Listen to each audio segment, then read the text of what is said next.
Bueno, el gordo. Dime, ¿dónde creciste? ¿De dónde eres? ¿Dónde naciste? Bueno, nací y crecí en Los Ángeles, California. En realidad el hospital en el que nací ya no está. Ya no existe más. Se llamaba Los Ángeles Queen of Angels, que ahora mismo se llama Dream Center. Sí, se convirtió en un lugar de recuperación. Es un lugar de recuperación cristiana. Sí. Así que ahí fue donde nací. Cuéntame sobre tu familia durante tu infancia. Bien. Yo me crié con mi abuela, que es mi abuela por el lado paterno de la familia. Mi madre. Ella me dejó cuando yo tenía 8 meses de edad. Y mi papá. Él salía y entraba de la cárcel todo el tiempo, pero sí le tengo que reconocer que se esforzaba para intentar pasar tiempo conmigo y cuidarme. A la vez, cada vez que lo arrestaban era condenado y debía cumplir una condena, así que lo deportaban, porque él no nació aquí, nació en México. Oh. Sí. Cuéntame sobre tu infancia. Pues, mi infancia, para resumir. Empecé, a portarme mal cuando aún estaba en la escuela primaria. Y fue porque mi abuela y mi tía que es la hermana de mi papá, lo que hicieron fue, podría decir que me arruinaron la cabeza, por el hecho de que me dijeron que mi abuela en realidad no era mi verdadera madre. Entonces, yo, en la época en la que estaba en la primaria, solía salir corriendo de clase y de la escuela para tratar de buscar a mi madre, porque, ya sabes, quería poder conocerla, pero ella nunca estuvo presente. Así que, sabes, eso me hacía daño, a decir verdad. Sabes, me perturbó mucho cuando estaba creciendo. Y es que empecé a cumplir condenas cuando tenía 11 años. Me arrestaron por robo residencial. Entré de forma ilegal en mi escuela primaria.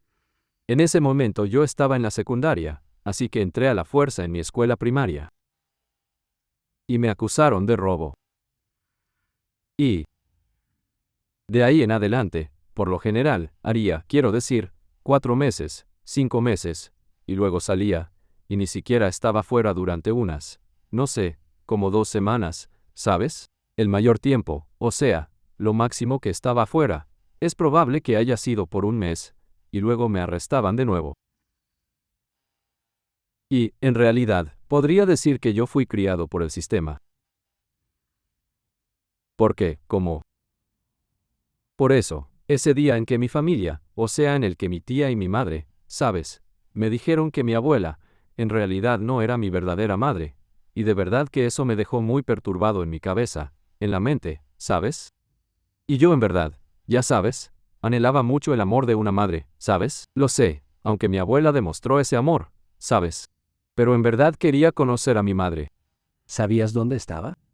No, no sabía dónde estaba. ¿Se trataba de drogas o algo así? Sí, fueron drogas. Mi familia me dijeron que cuando nací con heroína en mi sistema. Dicen me dijeron que el doctor dijo que era probable que no sobreviviría o que había muchas chances de que no pudiera caminar, debido a la cantidad de opiáceos que tenía en mi sistema cuando nací. Pero, gracias a Dios, ya sabes, yo estaba más o menos bien, pero al mismo tiempo sabes, todavía, de todas maneras tenía daños por dentro, estaba dañado por dentro, ¿entiendes? ¿Y sabes algo sobre tu papá? Sí, lo que sé sobre mi papá, vamos a ver, él estaba, ya sabes, estaba en la escena, pero, también, él tenía sus problemas, de adicción, ¿entiendes?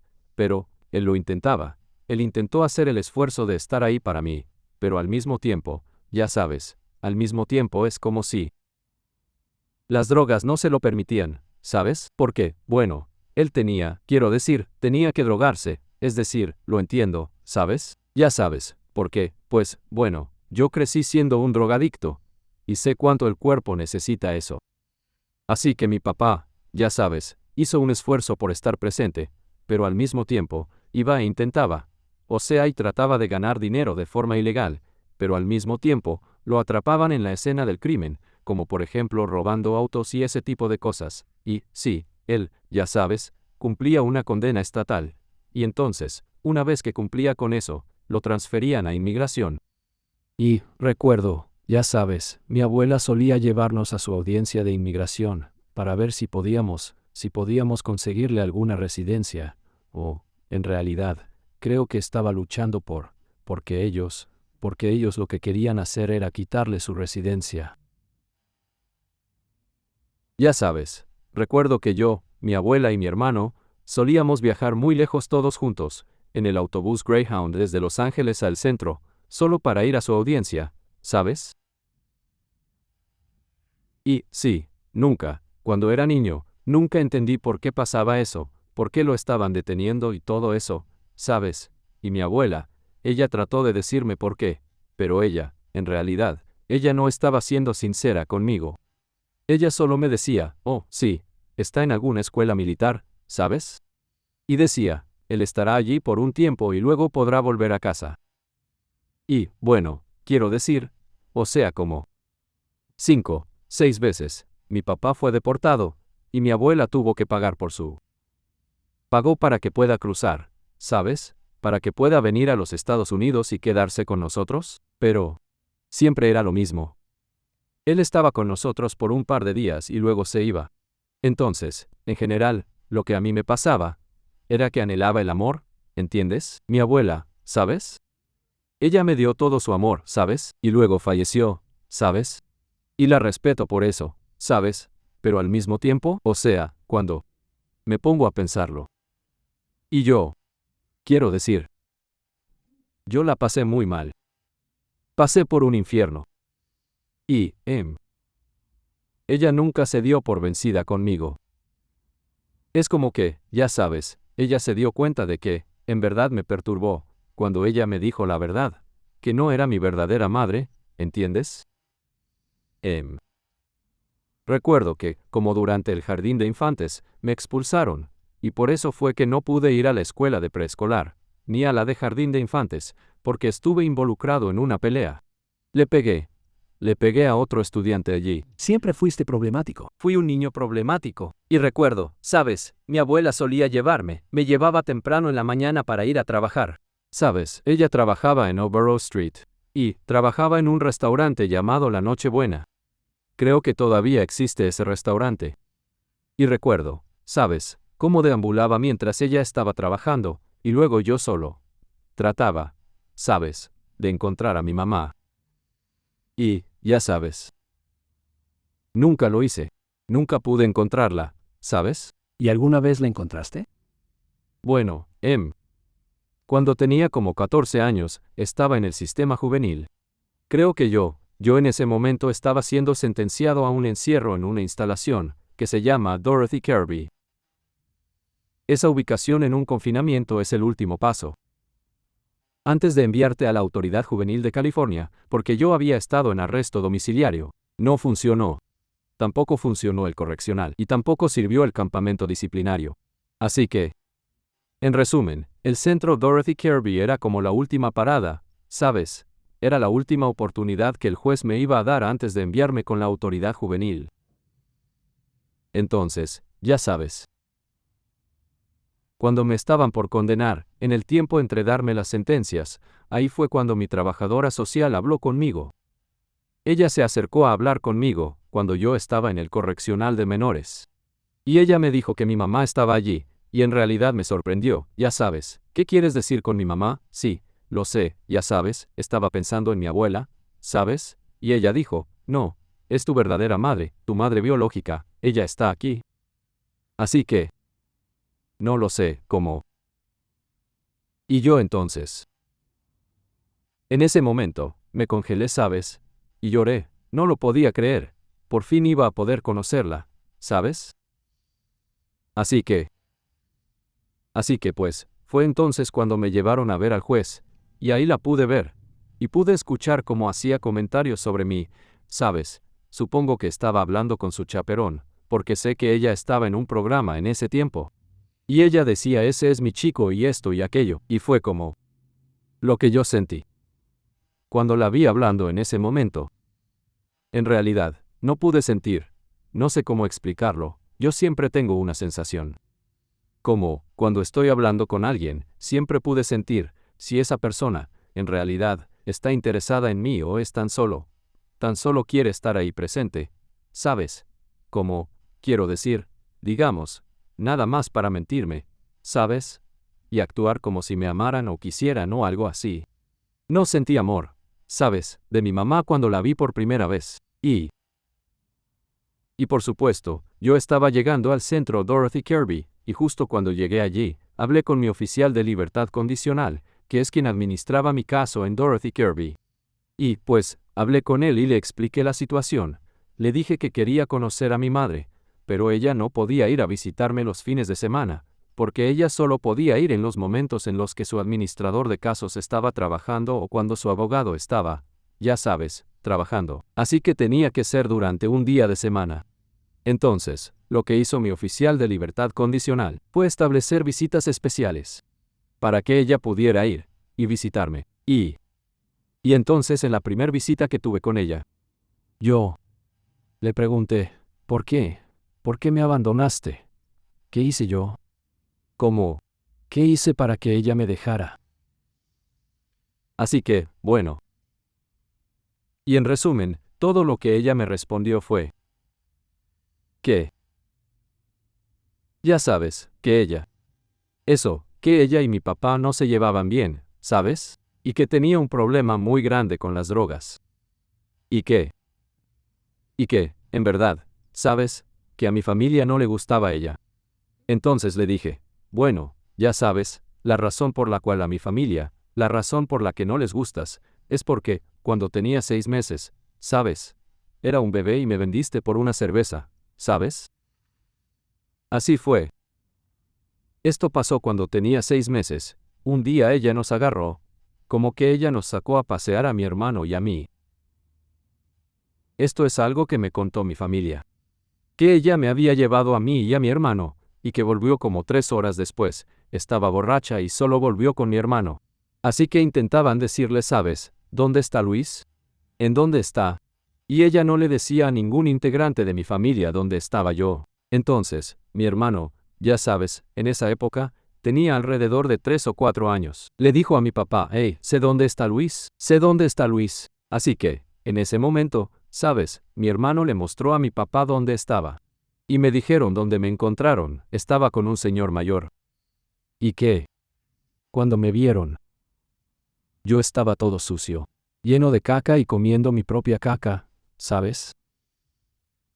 Entonces le dije eso a mi mamá, se lo dije a mi mamá. Le dije eso, esa es una de las razones por las que no le agradas a mi familia. Porque, ¿sabes? O sea, ¿qué hice yo? ¿Por qué me vendiste por una cerveza, sabes? ¿Y qué? Eso es lo que valgo para ti. Así que bueno. No podía responder esa pregunta, no podía responderme. Entonces, mi siguiente pregunta fue, o sea, ahora, entonces, ¿vas a quedarte para siempre o solo vas a estar aquí por un tiempo? Entonces, me dijo que ella, ya sabes, que ella ahora se iba a quedar. Y recuerdo, yo esperaba la tercera visita. Y ella no vino. Y yo de verdad estaba esperando la visita. Y ella no apareció, así que, en ese momento, mi corazón se rompió. Se rompió.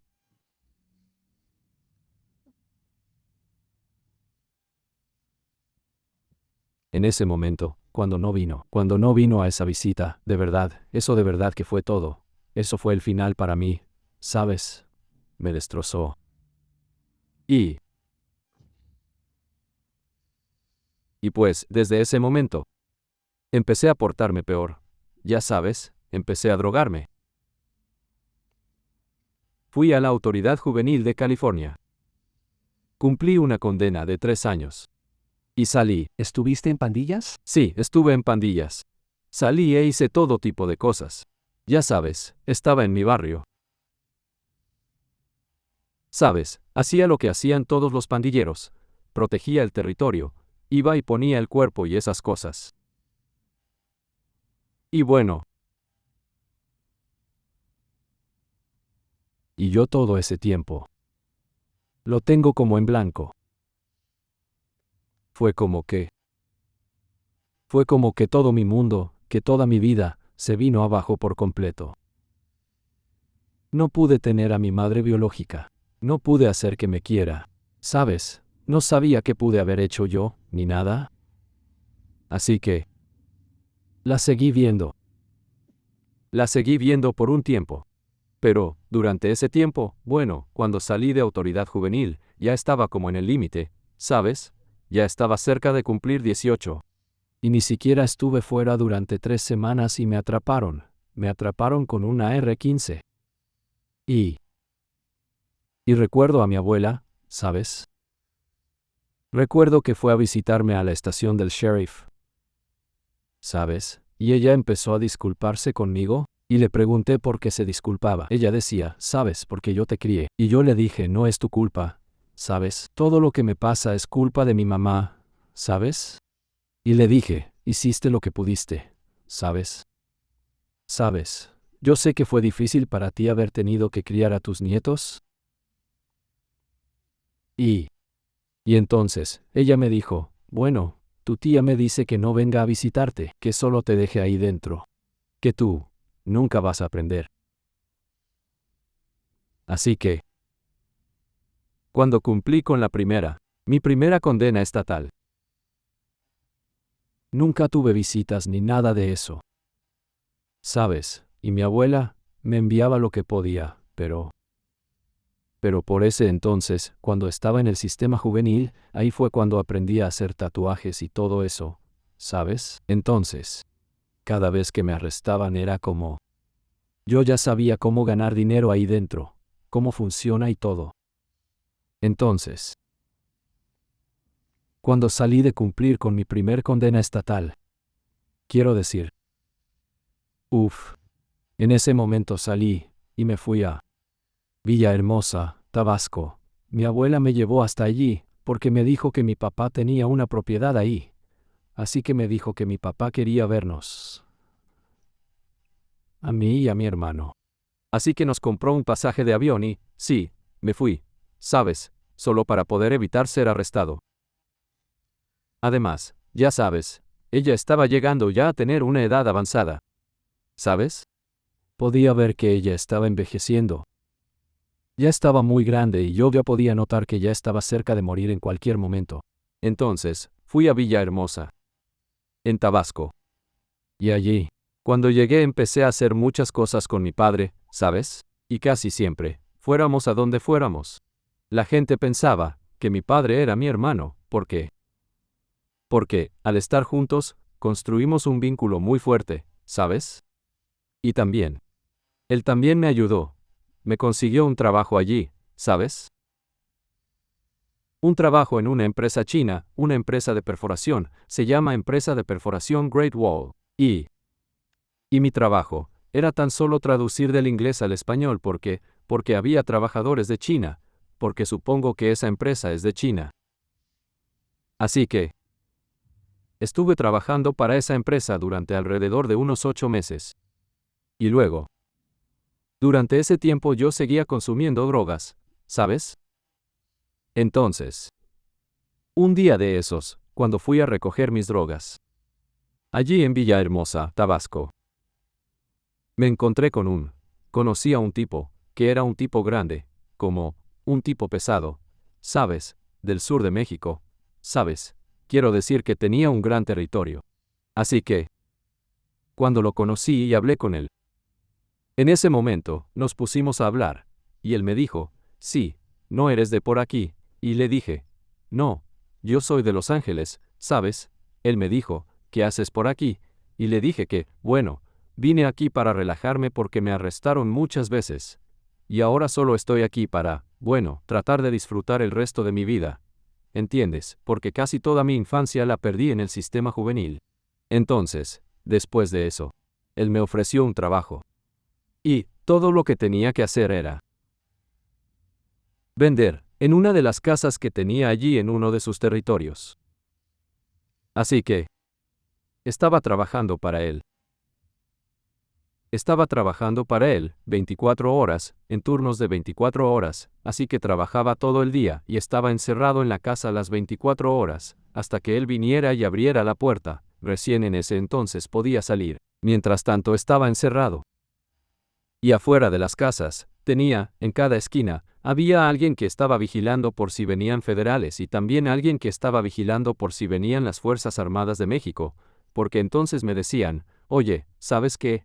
Baja la persiana, y bajar la persiana significa que tengo que cerrar todo con llave y luego, para salir, saltar desde detrás de la casa, ¿sabes? Pues, bueno, era junio. Diría que el año fue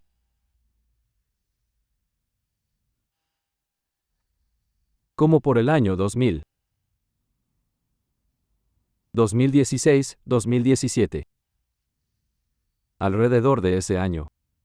Entonces, yo estaba trabajando una de esas noches en la casa, vendiendo drogas como siempre, y recibí una llamada de radio de uno de ellos, quiero decir, de uno de los vigilantes. Y entonces, y los llamábamos los miradores, así es como los llamaban ahí, ¿sabes? Vigilantes. Y me dijo, oye hombre, cierra la tienda, porque, ¿sabes? Vienen los marines, ¿sabes? Y tan pronto como dijo eso, escondí las drogas y cerré la tienda. Y cuando terminé de esconder las drogas, ya podía escucharlos, como intentaban abrir la puerta del frente. Entonces, ¿sabes? Salté la pared desde detrás de la casa, y aterricé justo encima de un hotel. Y, cuando aterricé en el hotel, ya venían de un extremo y del otro, y estaban como, cercándome, así que mi forma de reaccionar es que el hotel tenía una escalera que llegaba hasta el final, al techo, vi que llegaba al techo del tercer piso, así que corrí hacia el techo, y estaba mirando para todos lados, tratando de ver qué hacer, a dónde puedo saltar, ¿sabes? Estoy a 3 pisos de altura, y, estando allí arriba, miré para el otro lado, y pude ver algo como, creo que sería como, más o menos 1,5 pisos. Como una pequeña montaña de más o menos 1,5 pisos de altura, pero de arena. Arena que se había usado como creo que para mezclar con el cemento que había ahí abajo en la construcción. Así que vi eso y pensé, bueno, tú sabes. Pero, ¿sabes? No iba a dejar que los marines me atraparan, porque ahí abajo en México, si eres un traficante de drogas, y te atrapan, lo que hacen ahí abajo en México es que te golpean, ¿sabes? O sea, allí en México si te atrapan te golpean, allí te torturan, solo para hacer que te pongas a hablar. Así que, yo salté. Y, cuando aterricé, noté que me había roto mi tobillo izquierdo. Entonces, después de saltar, quise ponerme de pie, y noté el dolor en mi tobillo, y me di cuenta de que no podía correr, así que me alcanzaron. Y, te voy a ser honesto, me tiraron al suelo, y me ataron como a un cerdo. Y me ataron, ¿sabes? Como cuando atan a los cerdos para cocinarlos. Entonces, yo estaba atado, herido, temblando y me tiraron hacia su camión. Y así, me llevaron a la estación de policía. Y cuando llegamos a la estación, lo que ellos hicieron fue torturarme. Así que, me pusieron una bolsa en la cabeza. Y estaban tratando de interrogarme. Querían saber para quién trabajaba. Allí abajo en México, no puedes hacer eso, no puedes decir para quién trabajas, porque si lo haces, tu jefe te va a matar. Así que, ¿sabes? Lo primero que hicieron al torturarme fue así. Yo estaba esposado, tenía 5 oficiales alrededor y yo tenía una bolsa en mi cabeza. Y me dieron puñetazos en la cara.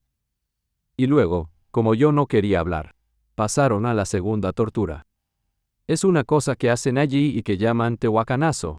Agarran agua mineral, y luego le ponen también polvos de chile. Entonces, los mezclan, los sacuden muy bien, para que se junte bien, con el agua mineral. Y te lo introducen en la nariz, y eso te impide respirar. En realidad podrías morir por eso. Y me hicieron eso, quiero decir, como 4 veces, y, de todas maneras, igual no confesaba. Entonces, para la última tortura, lo que hicieron fue que, me desnudaron de forma completa, y, después de eso me ataron las manos, ya sabes, a unos postes, y, a continuación, compraron cables que estaban conectados como a un generador, y, después de eso me electrocutaron los testículos, allí lo llaman chicharrita, ¿sabes? Y, oh hombre, para ser honesto, pensé que nunca podría tener hijos después de eso. Por todo lo que sufrí. Lo que pasé fue un verdadero infierno, ¿sabes? Pero, me mantuve firme, ¿sabes? Me mantuve fuerte, ¿sabes? Nunca dije para quién trabajaba ni nada. Así que, la persona para la que estaba trabajando, dentro de la prisión, en México, era usual que él tuviera a alguien adentro, que trabaja para él, y, pues, en realidad tenía comprada casi toda la prisión. Así que cuando estuve en prisión, en México, estaba golpeado a tal punto que, la persona que se suponía que, ir a buscarme y tenía que cuidarme, le llevó 3 semanas reconocer quién era yo, ¿sabes? Porque así de hinchada tenía la cara y toda la cabeza. Estaba todo golpeado, ¿sabes? Ni siquiera recibí la atención médica adecuada para mi tobillo. Una vez que él, me reconoció, ¿sabes? Me dijo, hey, tú eres tal o cual. Yo le dije sí. Soy el gordo. Él dice, oh sí, ¿qué pasó, hombre? Te he estado buscando, hombre, pues ya lo ves, le dije, me dieron una paliza, le dije, así que no dijiste nada, y le contesté como no ves, la paliza que me dieron, y aparte, en ese momento, mis testículos eran del tamaño de una toronja. Estaban muy hinchados. Y él me dijo, escucha. Y él dice, bueno, el jefe está tratando de sacarte, pero será como un proceso de unos 6 meses, pero durante ese tiempo, ya sabes, vas a vivir. Vas a estar muy bien, porque, al principio, cuando me llevaron a la cárcel, ahí en México, me pusieron en una celda en la que solo caben, como 4 personas, pero la llenaron con como 15 personas, todos en una sola celda. Así que por esa razón, había una sola manera en la que podía dormir. A veces, dormía así, sentado en el suelo. No me podía acostar o nada de eso porque estaba muy lleno. Y las personas que tenían literas, eran personas que tenían dinero, a quienes les traían dinero sus padres o sus familiares y con eso las pagaban.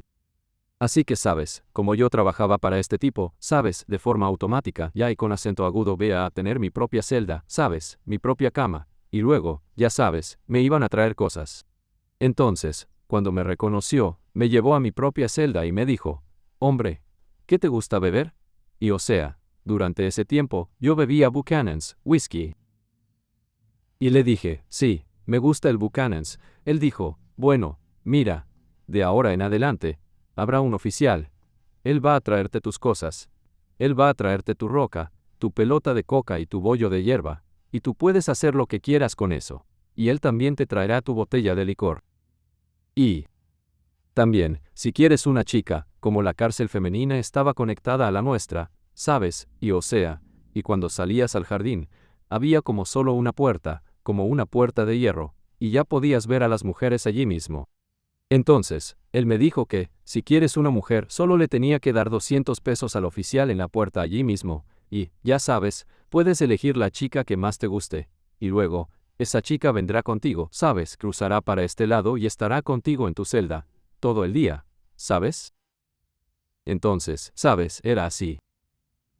La verdad es que no fue una mala experiencia.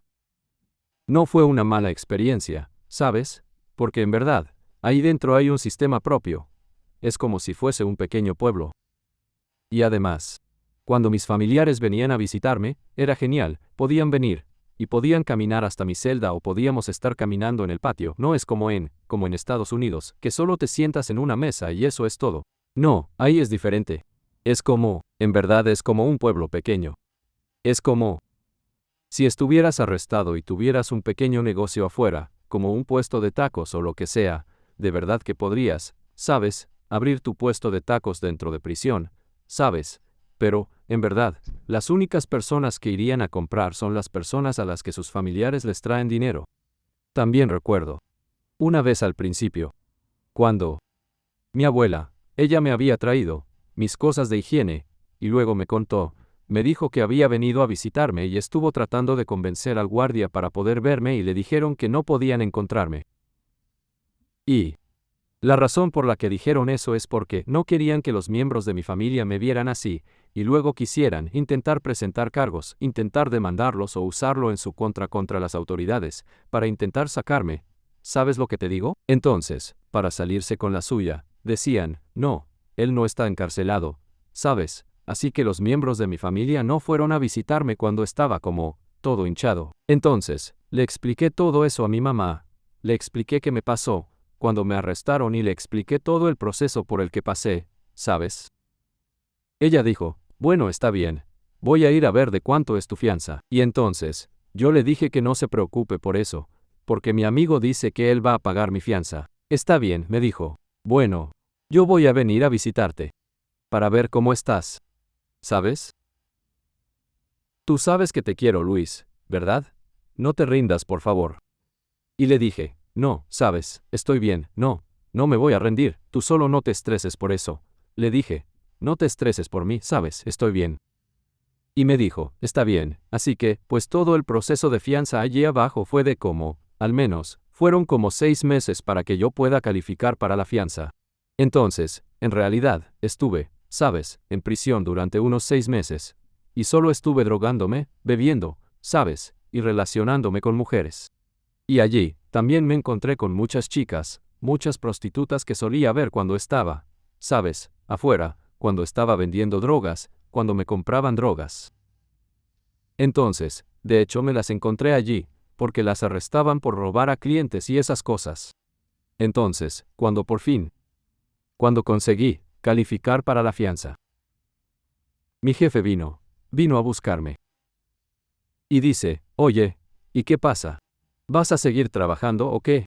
Y entonces yo digo, sí, voy a seguir trabajando. ¿Por qué? ¿Qué pasa? ¿Qué es? ¿Qué hay que hacer? Y, ya sabes, él me dice, pues no te voy a poner en una de las casas, ya no, porque, sabes, ya estás quemado por eso. Me dice, entonces, lo que voy a hacer es, ¿puedes viajar? ¿Puedes irte, o sea, viajar por como un par de meses? Yo le digo, pues, ¿por qué? Y él dice, oh, solo para entrenar. Y le digo, ¿a entrenar? Sí, para entrenar. Y le dije, sí, sabes, sí puedo ir. Entonces, está bien. Iré a buscarte en una semana, pero prepárate, sabes, solo trae ropa suficiente como para un mes, porque estarás en un rancho por 1 o 2 meses, para entrenar.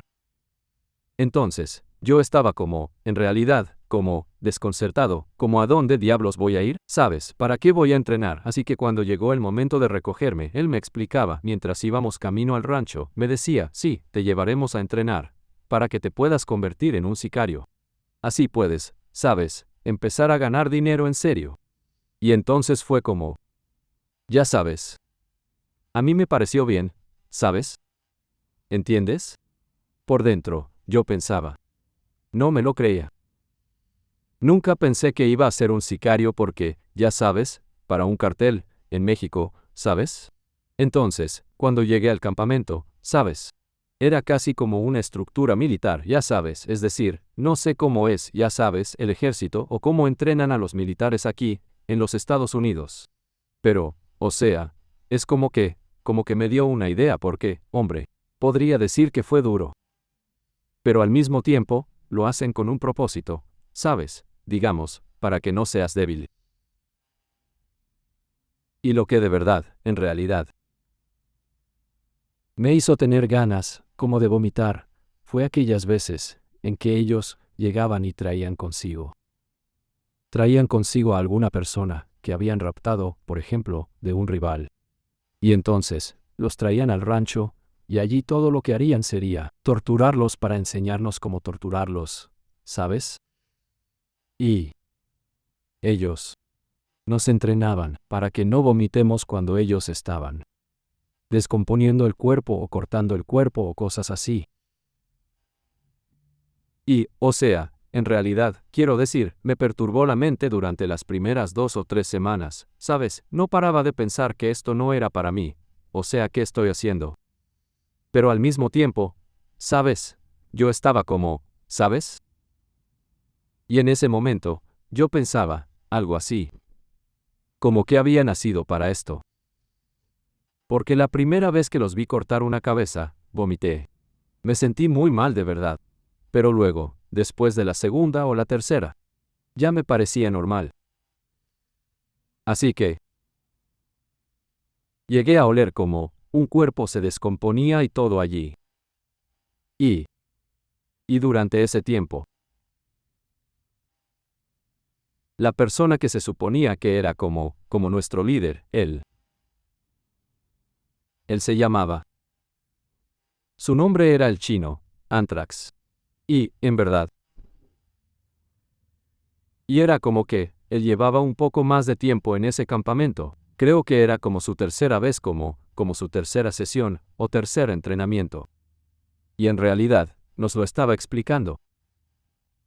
Nos explicaba esto, y me decía que me quería a mí para su escuadrón, porque él vio que yo podía adaptarme con facilidad. Me adaptaba a cualquier cosa. A cualquier tortura que nos enseñaran, cualquier cosa que nos pidieran, o cualquier tarea que tuvieran para nosotros, yo ya me adaptaba rápido. Entonces, una vez, él me preguntó, oye, bueno, ¿sabes dónde naciste? Y él me dijo, algo así como, pude notar que no eras de por aquí, ¿sabes? Porque eres como un gángster, ¿sabes? Y aquí no tenemos gente así. Entonces, estábamos hablando, y a él le importaba saber si yo era del norte o era del sur. Yo le dije, no hombre, yo vengo del sur. Entonces él me dijo que había oído hablar de nosotros, y un par de cosas más. Y dijo, sigue poniendo mucho empeño en esto, sigue así. Y vas a estar bien, ¿sabes? Porque quiero que estés en mi equipo, ¿sabes? Entonces, para cuando terminé de entrenar, fuimos a hacer nuestra primera tarea, ¿sabes? Básicamente nuestra primera tarea fue ir a buscar un tipo que solía trabajar para el mismo cartel, pero en realidad, dejó de pagar, ¿sabes? Entonces él había dejado de pagar, ¿sabes? Él había dejado de pagar lo que allí abajo le llaman la cuota, que son como impuestos. Y entonces, él nos debía como un par de meses, ¿sabes? Nuestro trabajo, entonces, era ir y secuestrarlo, ¿sabes?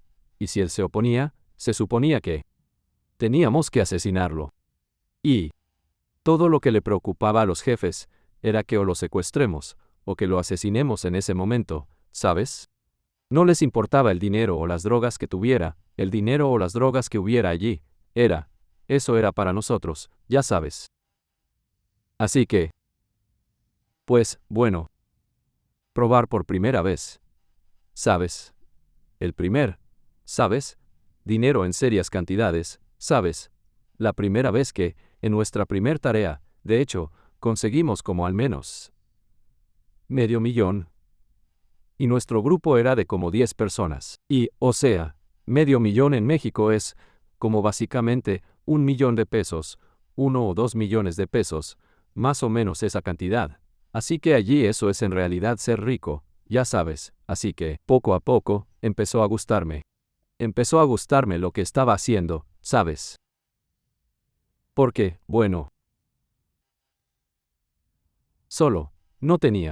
tan solo no tenía ese sentimiento. Esa sensación, ya sabes cómo puedes golpear a alguien, pero luego, sientes lástima por esa persona. Bueno, yo no tenía ese sentimiento durante ese tiempo, ¿sabes? En mi mente era como, ya sabes, como, al diablo con esta persona, ¿sabes? Voy a hacer lo que tengo que hacer para ganar lo que quiero, así que pensaba de esa forma.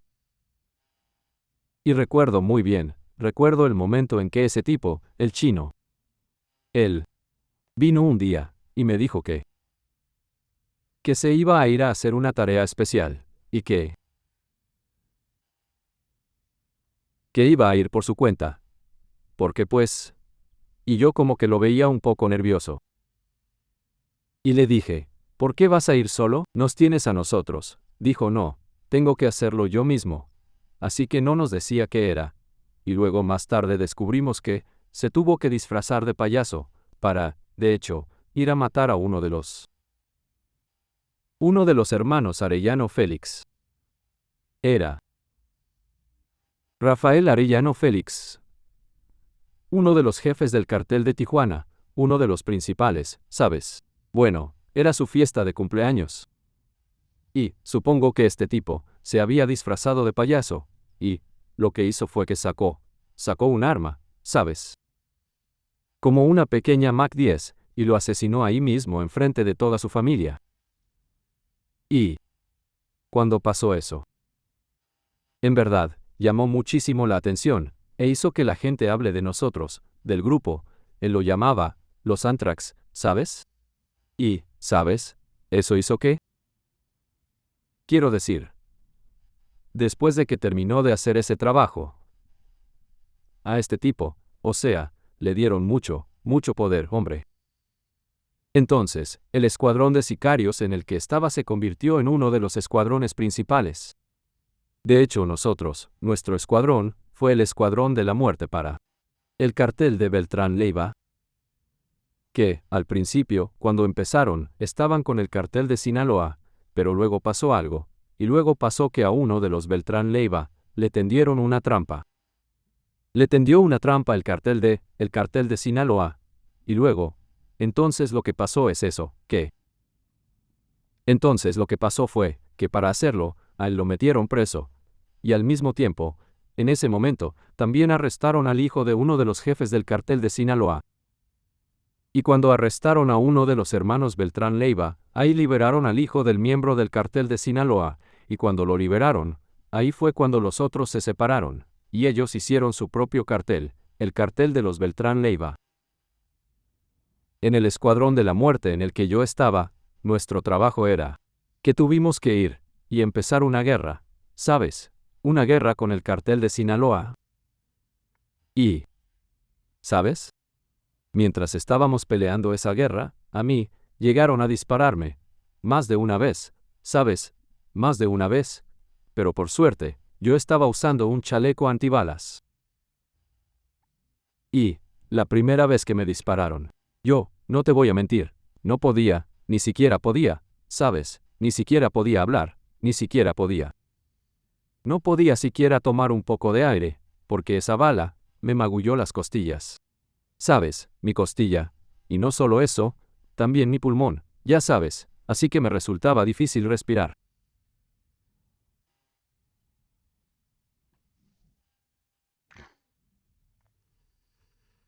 En resumen, cuando empezó esa guerra, ahí fue cuando,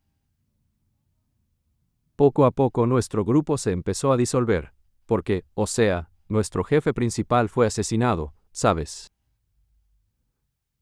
Ellos fueron a su casa, los militares y los marines, fueron a su casa, y la allanaron y lo mataron y... Se fue. Creo que fue Arturo Beltrán Leiva.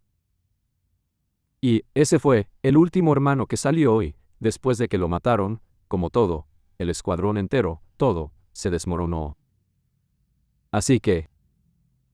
Sí, y, o sea, el escuadrón en el que yo estaba, todavía estábamos firmes, pero solo éramos como... No más éramos 8, nos movíamos de estado a estado en México y... Para ser sincero, o sea, sentí un poco de miedo, pero al mismo tiempo, ¿sabes? O sea, era como que, iba a tener miedo. Así que, la cuestión era, tener miedo, y morir. O ser valiente, y sabes, luchar, y sobrevivir. Y, sabes, pues... Aquí estoy. Sobreviví. Y... Para ser honesto.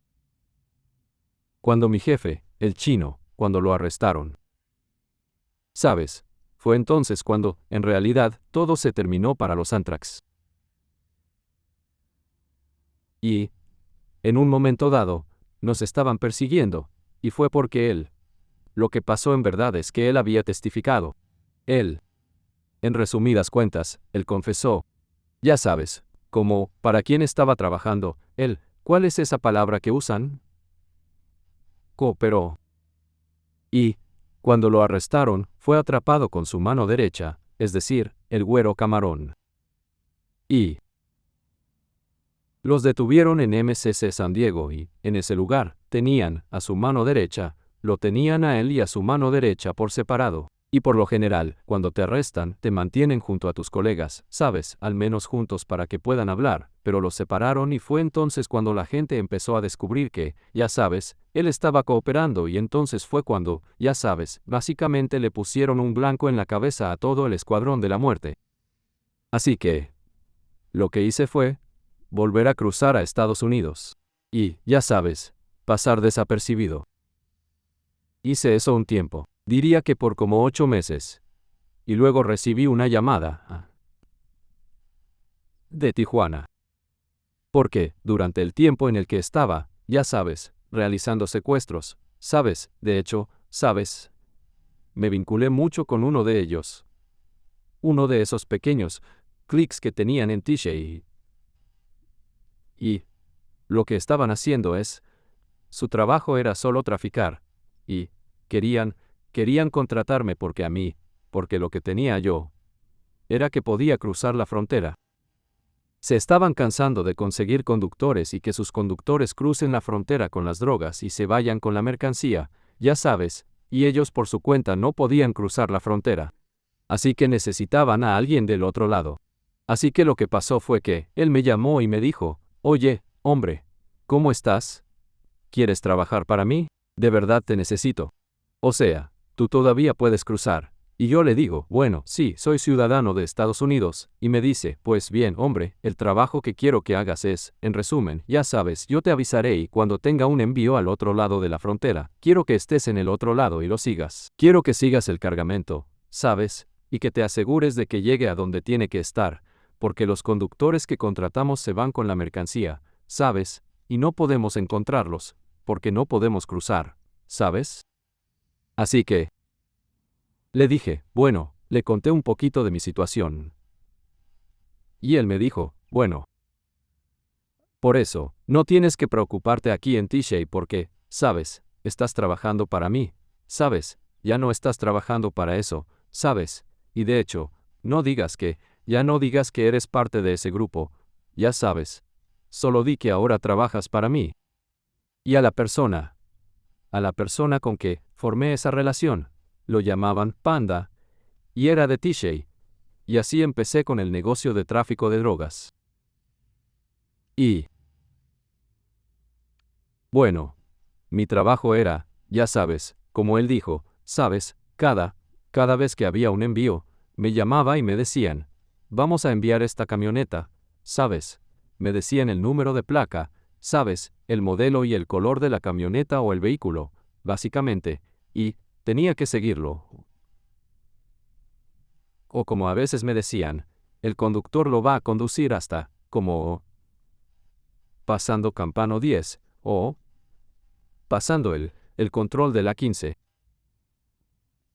Que es como por la zona de, como por Temécula, más o menos por ahí, el punto de control de la patrulla fronteriza, y solo iban a dejar la mercancía ahí, yo tenía que recogerla y solo entregarla en Los Ángeles. O a veces lo entregaba en Seattle o en Oregon. En resumen, era así. Estuve trabajando como 8 meses, haciendo eso.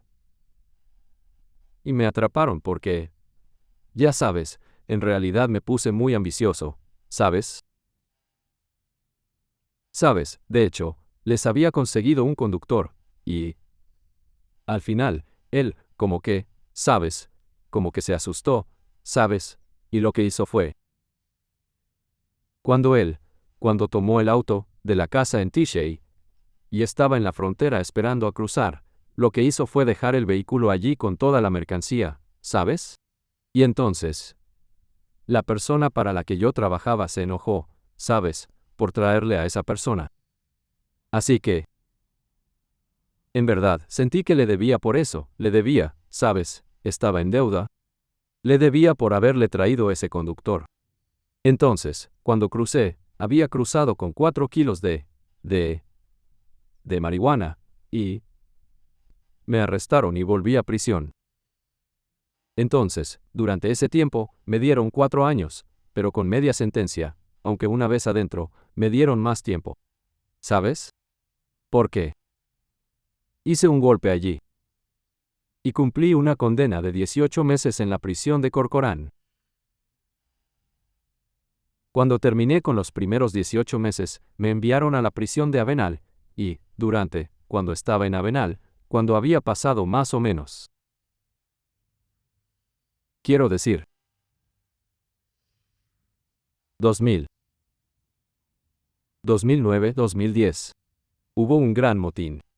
Fue cuando nosotros los sureños y los Bulldogs había un programa dividido. Entonces, en resumen, teníamos el programa por la mañana, y luego los Bulldogs estaban en la tarde. Y en ese tiempo, ¿sabes? Estaba tatuando, ganando dinero. Así que, cuando salí de Avenal, mi idea era volver a TJ, ¿sabes? Pero en ese momento, ¿sabes? Había dejado a alguien embarazada en TJ, entonces, sabía que tenía una bebé, ¿sabes? Esperándome afuera. Entonces, cuando fui a TJ, conocí a mi hija, y mi idea era como, ¿sabes? Iba a dejar todo eso, ese estilo de vida. Y cuando me encontré con Panda de nuevo, me dijo, oye hombre, ¿qué pasa? ¿Quieres volver a trabajar? Y dije, sabes hombre, se acabó para mí, ¿sabes? Ya estoy bien, ¿sabes?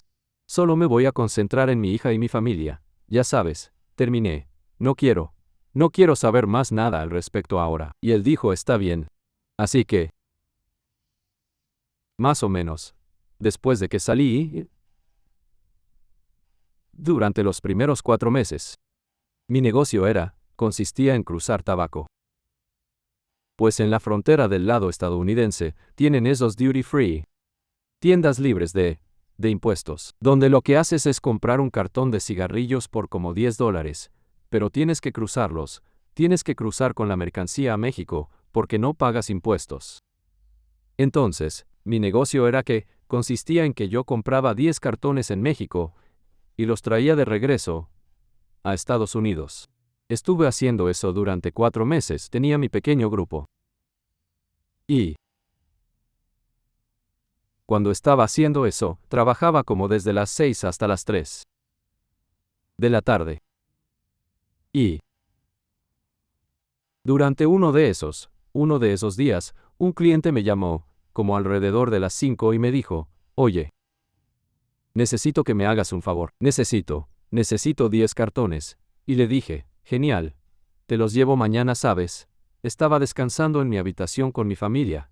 Y me dijo, oye, pero es porque metí la pata, compré el producto y estoy aquí en el casino, el caliente casino, y no tengo a nadie que pueda cruzarlo. ¿Sabes? Sé que tú puedes cruzar solo, ¿sabes? Porque yo era como un profesional en cruzar, porque solo te dejaban traer un cartón por mes, de tabaco. Pero, pues, cuando lo estaba haciendo, cuando estaba cruzando el tabaco, cuando me agarraron con tabaco, lo que hice fue decirle a la patrulla fronteriza, ¿qué prefieren? ¿Prefieren que cruce esto, o drogas? Y dijo esto, y yo le dije pues, vamos, hombre, este es el único negocio que tengo, ¿sabes? Quiero decir, trataré de ser más cuidadoso la próxima vez, ¿sabes? No pondré la música fuerte ni nada. Así que de hecho, los agentes de la patrulla fronteriza de verdad entendieron por qué hacía ese negocio, porque vieron mis antecedentes que me habían atrapado, ¿sabes? Por tráfico de drogas. Entonces hiciste una transición de ser un sicario a narcotraficante, sí. Traficante. ¿Pero eso fue más que nada en México? Sí. ¿Pero tú, por ser ciudadano estadounidense, podías cruzar la frontera? Sí. Eso era lo que te daba el toque especial allí. Sí, esa era mi verdadera mina de oro, por así decirlo. ¿Y cuánto dinero ganaste? ¿Cuánto tiempo hiciste eso? Lo hice durante como 1 año y medio. ¿Cuánto dinero ganaste en ese tiempo? Para ser sincero, o sea, en total, diría que gané como, al menos, 7 millones, pero cuando me arrestaron, tenía casi 2 o 3 millones. Y tenía 2 condominios pagados en San Diego. pero también me los confiscaron y tenía autos. ¿Autos y esas cosas? Sí, tenía Range Rovers. De hecho, tenía un Rolls-Royce Phantom. ¿Lo perdiste todo? Lo perdí todo. ¿Cuánto tiempo te dieron? Me dieron 10 años, por 6 onzas. Por 6 onzas me dieron 10 años. ¿6 onzas de qué? Bueno, eran 3 de heroína y 3 de metanfetamina. Y durante ese tiempo, eran muy severos con la metanfetamina, estaba como al tope de la tabla.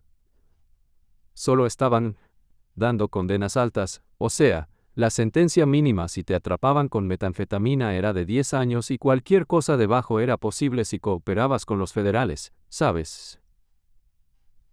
Y eso es algo que no podía concebir para mí, así que tomé el mínimo obligatorio de 10 años.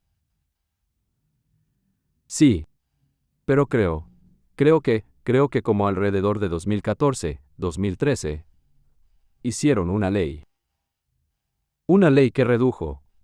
O sea, quitó 2 puntos de la tabla.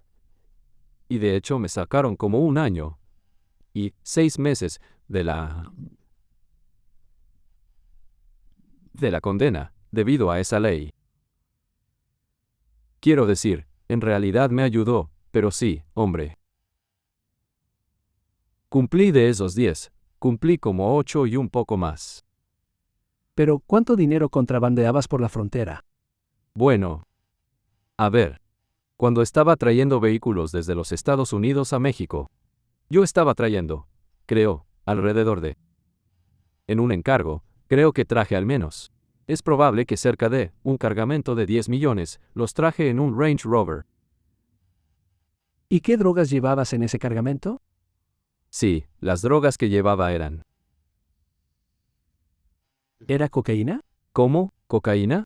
Era cocaína, pero a veces era heroína, metanfetamina, o sea, en ese tiempo, yo llevaba más que nada metanfetamina, porque la metanfetamina, el cristal, era la droga principal, que era la más buscada. ¿Y se fabricaba en México? Sí, se fabricaba en México. Sí, y eso, hombre. O sea, era pura, y eso también era un problema para las personas, o sea, la gente a la que les pagaban para cruzarla, porque a veces cortaban el producto y a los jefes no les gustaba, ¿sabes? Les gustaba entregar el producto puro, ¿sabes? Así podrían conseguir, pues, más clientela, pero para su pesar, cuando llegaba aquí se la rebajaba. Y eso es lo que no les gustaba. Así que ahí era donde yo entraba para asegurarme de que no lo rebajaran. ¿Qué fue más estresante y emocionante? ¿La carrera de sicario o la de traficante? Bueno, creo que me divertí más traficando drogas porque era más libre. De hecho, podía hacer lo que yo quisiera. No estaba sujeto, ya sabes, a un solo lugar y solo esperando una llamada para ir a hacer un trabajo o ponerme a trabajar. ¿Sabes? De hecho, cuando traficaba drogas, había momentos en los que tenía como 2 semanas sin trabajo, y luego, boom, de repente me llamaban y me decían ten todo listo para tal día. Y entonces sí tenía que ponerme a trabajar. ¿Sabes? En realidad no, o sea, cuando empecé a trabajar con ellos, me hacían trabajar como al menos 3 veces a la semana, pero luego, con el paso del tiempo, empezaron a ser cada vez menos estrictos. ¿Y cómo cruzabas las drogas por la frontera? Pues, la traíamos pegada al cuerpo, con cinta adhesiva. ¿En la chaqueta como nos habías contado? En la chaqueta o aquí en la entrepierna. Antes hablaste de una chaqueta que estaba llena de drogas. Sí, rellena. ¿Le sacaban el relleno a la chaqueta? Sí, le sacábamos el relleno a la chaqueta. ¿Sabes? Esas chaquetas de pesca, esas acolchadas, le sacábamos todo el relleno y la rellenábamos. ¿Con cocaína? Cocaína. Heroína. Metanfetamina. Pero, bueno, como dije, la metanfetamina era la más popular en ese entonces. Y no eran, los jueces federales no eran amables con la gente que era arrestada traficando metanfetamina. Sí. ¿Así que ahora no tienes nada de dinero? No, no tengo dinero. ¿Tienes esposa? No, en realidad, estábamos, o sea, cuando me arrestaron, nos habían arrestado juntos, y yo terminé cargando con toda la culpa. Pero ellos, ya sabes, la acusaron de encubrimiento de un delito, eso significa que ella no me acusó, solo porque ella no dijo que yo tenía la droga. La acusaron de encubrimiento de un delito. Así que ella solo tuvo 1 año de condena y para el momento en el que nos sentenciaron, la liberaron y, de hecho, estuvo en mi equipo durante algo así como los 2 primeros meses y luego, fue entonces que recibí el papel de divorcio. ¿Y tienes hijos? No, no con ella. Tuve hijos con otra mujer en Tishei. ¿Fue antes de eso o después? Fue antes de eso. Pero, ¿Cuántos años tienes? 36 años. 36. Sí. Y, cuando me arrestaron, en realidad, la madre de mis hijos estaba trabajando para un cartel y la mataron mientras yo estaba cumpliendo los 10 años de condena. Ella fue asesinada. Perdí a mi papá y a mi hermano. Fue terrible porque no pude ir a ninguno de los funerales. ¿Sabes? Y aunque mi familia estaba dispuesta a pagar, ¿sabes?, el dinero de fianza o el dinero de restitución de mí, ¿sabes?, en caso de que me ausentara sin permiso, ellos estaban dispuestos a pagar, ¿sabes?, los $30,000 que pedían, solo para que pueda visitar por última vez a mi padre o mi hermano, o la madre de mis hijos. Es una vida peligrosa la que llevabas. Sí, Muy estresante, ¿no? sí, de mucho estrés, pero, podría decir que no me arrepiento, porque por la persona en la que me convertí hoy. Quiero decir, sé que no tengo nada en este momento, no tengo dinero ni nada. Podría decir que ahora soy más fuerte. Yo podría concentrarme más en qué hacer y en qué no hacer. ¿Qué quieres? ¿Qué quieres hacer ahora con tu vida a los 36? Bueno, a los 36, lo que quiero hacer es... Yo quiero continuar. Quiero continuar con mi profesión y mi entrenamiento, porque hice una formación. Me preparé y ahora soy oficial electricista certificado. Y me gustaría volver a trabajar en ese ámbito, ¿sabes? Y pasas de sicario de cártel, a narcotraficante millonario, y luego a electricista. Sí, Bien por ti. Quizás deberías, no lo sé. Quizás deberías escribir un libro, en algún momento. sí, sí planeo escribir un libro. Todas las personas a las que les conté, ¿sabes?, sobre mi vida. De hecho, en realidad, ¿sabes?, me dicen, oye, hombre, ¿qué estás haciendo? ¿Por qué no escribes ya un libro con todo eso? ¿Qué fue lo más emocionante o lo más loco de tu historia? ¿Cuando eras sicario o cuando traficabas drogas? Creo que ser traficante de drogas. ¿Por qué? Por ejemplo, cuando me casé, para la luna de miel, ¿sabes? Nos fuimos de viaje, a Sydney, Australia, por alrededor de 2 semanas. Y también fue por un trabajo. De hecho, enviábamos cocaína líquida allí. Pero la forma en la que la enviábamos, era a través de implantes, ¿Implantes de seno? implantes de seno. Pues eso, ¿sabes? ¿Cuáles eran las formas furtivas en las que entraban drogas a través de la frontera de esos países? Bueno, pues, si era en el exterior, tendría que decir la cocaína líquida porque es, como, lo mejor. En, Sydney, Australia, creo que la cocaína allí, el kilo allí se vende como a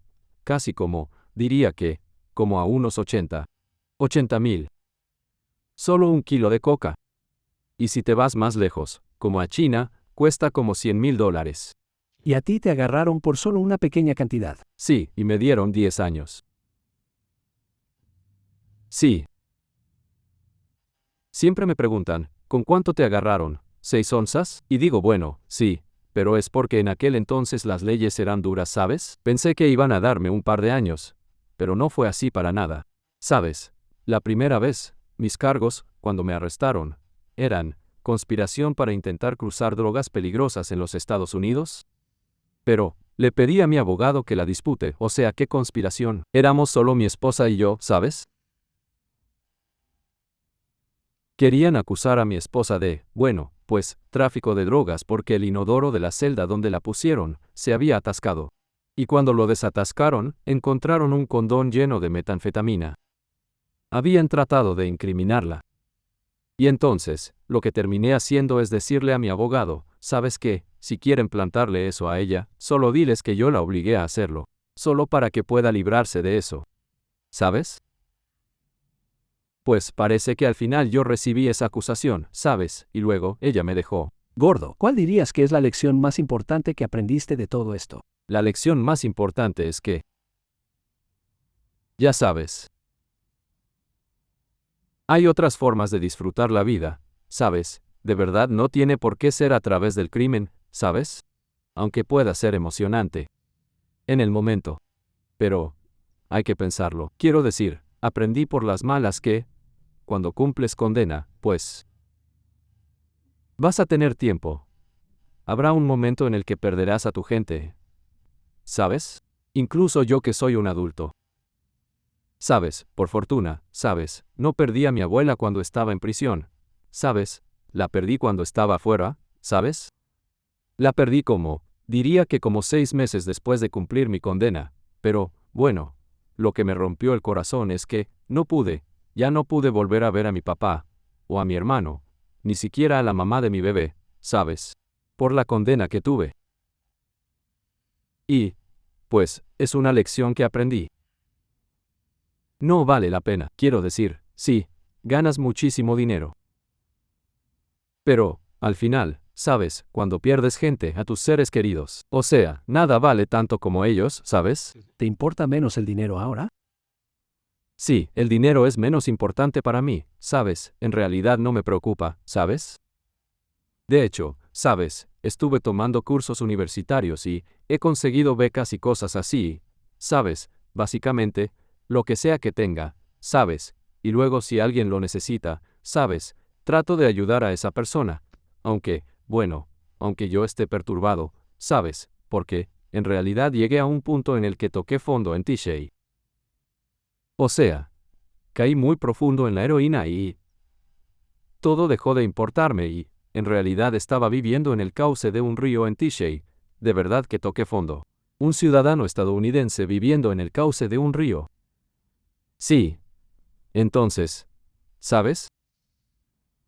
Hay otras formas. ¿Sabes? Tan solo, quiero decir, yo, solo no tuve esa oportunidad. Aprendí por las malas, ¿sabes? A cómo hacer para vivir la vida. Y, para ser honesto, no le recomiendo a nadie que haga lo que yo hice. Ya sabes, aunque, sí, hice muchas cosas que, ya sabes, nunca pensé que iba a hacer en mi vida, pero al final, no vale la pena, ya sabes, cuando no puedes ver, ya sabes, cuando tu padre fallece, cuando tu hermano fallece, sabes, o tus seres queridos, ¿entiendes? Solo trae dolor, sabes. Esa fue la lección que aprendí, ¿sabes? Como te digo, la cárcel, todo, ya terminé con todo eso. Puedo decir que se terminó de verdad, ¿sabes? Porque aunque tengo mis hijos allí, porque nacieron en T-Shay, aunque tengo a mis hijos allí, voy a visitarlos, ya sabes, cada mes, trato de visitarlos 2 veces al mes, pero trato de no quedarme allí porque en verdad sé, ¿sabes? No quiero quedarme allí porque es posible que vuelva a meterme en esos asuntos, ¿sabes? Por eso es que trato de mantenerme aquí en Los Ángeles. Muy bien, el gordo, muchas gracias por compartir tu loca historia. Sí, Fue muy emocionante.